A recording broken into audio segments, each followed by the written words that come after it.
ഞാനൊരു കടായി വെച്ചു. ആ കടായിൽ ഞാൻ കടുക്, അതുപോലെ തന്നെ പെരിഞ്ചീരകം, പിന്നെ മുളക് ഇതെല്ലാം ഇട്ട് പൊട്ടിച്ചു. അതിനുശേഷം ഞാൻ ഒരു വലിയ സവാള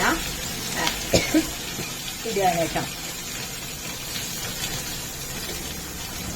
എന്നിട്ട് ബാക്കി ഞാൻ ചെയ്യുന്നത് ഇവിടെ ഒരു ഇതിൽ ഞാൻ കുറച്ച് ഇഞ്ചിയും വെളുത്തുള്ളി കണ്ടില്ലേ, കുറച്ച് വെളുത്തുള്ളിയും കൂടി ഞാൻ എടുത്തു വെച്ചിട്ടുണ്ട്. അതും കൂടി ഇതിലിട്ടിട്ട് ഞാനൊന്ന് ഫ്രൈ ചെയ്യുകയാണ്.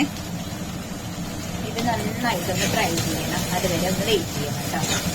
അപ്പോൾ കണ്ടില്ലേ, ഇതൊന്ന് ഫ്രൈ ആവുന്ന വരെ നമുക്കൊന്ന് വെയിറ്റ് ചെയ്യാം. ഓക്കെ, ഫ്രൈ ചെയ്യാൻ കുറച്ച് പെട്ടെന്ന് ഫ്രൈ ആവാൻ ഞാൻ കുറച്ച് കണ്ടില്ലേ കുറച്ച് ഉപ്പിട്ടിട്ടുണ്ട് കേട്ടോ. അപ്പം അത് കുറച്ച് ഫ്രൈ ആവട്ടെ, അതുവരെ നമുക്ക് വെയിറ്റ് ചെയ്യാം. ഓക്കെ, ഒരു ചെറിയ കുക്കറിൽ ഞാൻ ഗ്രീൻ പീസ് കുക്ക് ചെയ്ത് വെച്ചിട്ടുണ്ട്.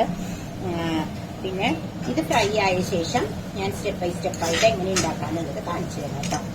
ഓക്കെ, അപ്പോൾ ഇത് നിങ്ങൾ കണ്ടു കാണും.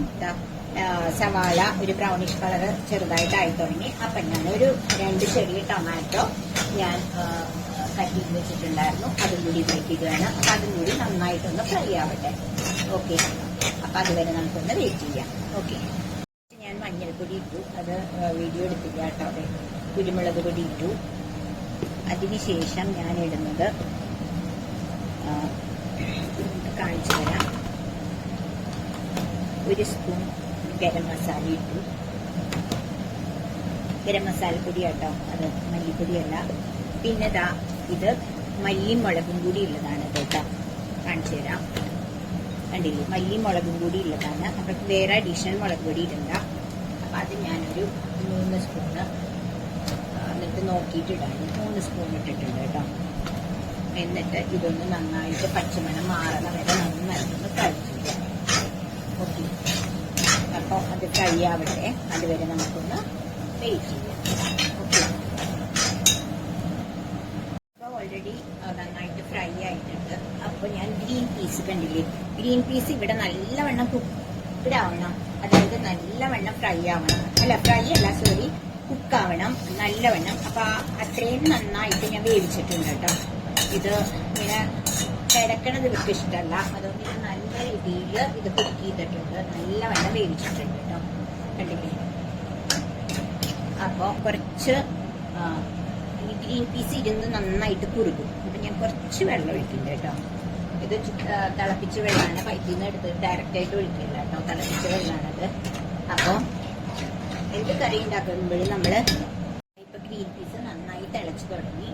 ഇനി ഞാൻ ഈ ഗ്രീൻ പീസ് കറിയുടെ ടേസ്റ്റ് കൂട്ടാൻ വേണ്ടിയിട്ടാണ് കുറച്ച് തേങ്ങാപ്പാൽ ഇതിലേക്ക് ഒഴിക്കുന്നുണ്ട് കേട്ടോ. അതായത് കുറച്ച് തേങ്ങ എടുത്ത് വെള്ളം ചേർത്തിട്ടാണ് മിക്സിയിൽ അരച്ച് ആ പാല് കുറച്ചെടുത്ത് ഒഴിക്കുന്നുണ്ട്. അത് എന്താന്ന് വെച്ചാൽ നമ്മൾ മസാലകളൊക്കെ ഇടുമ്പോൾ ഈ തേങ്ങാപ്പാൽ ഒഴിക്കും, ഇതെല്ലാം നല്ലൊരു പ്രപ്പോർഷനിലാവും. അപ്പോൾ അതിന് വേണ്ടിയിട്ടാണ് തേങ്ങാപ്പാൽ ഒഴിക്കുന്നത്. ഇപ്പം എല്ലാം നല്ല അടിപൊളിയായി വന്നിട്ടുണ്ട്. ഇനി ഇത് തിളച്ചുകൊണ്ടിരിക്കുമ്പം ഒന്ന് പതിഞ്ഞാൽ മതി കേട്ടോ. തേങ്ങാപ്പാൽ ഒഴിച്ചിട്ടുണ്ട്.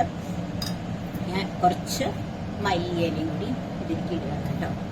അതോടെ നമ്മുടെ എളുപ്പത്തിലുള്ള പെട്ടെന്ന് ഉണ്ടാക്കണം. ഇതൊന്ന് തിളച്ചു, അല്ലാണ്ട് തിളക്കേണ്ട, നമ്മൾ ഓൾറെഡി തിളച്ചിട്ടാണ് തേങ്ങാപ്പാൽ ഒഴിച്ചത്. കണ്ടില്ലേ, അപ്പം ഞാൻ ഗ്യാസ് ഓഫ് ചെയ്തു. അപ്പം നിങ്ങൾക്ക് നല്ല അടിപൊളിയായിട്ടുള്ള ഒരു ഗ്രീൻ പീസ് കറി റെഡി ആയിട്ടുണ്ട്. അപ്പം എല്ലാവരും എൻ്റെ ഈ റെസിപ്പി ഒന്ന് കണ്ടിഷ്ടപ്പെട്ടെങ്കിൽ നിങ്ങളൊന്ന് ട്രൈ ചെയ്ത് നോക്കുക.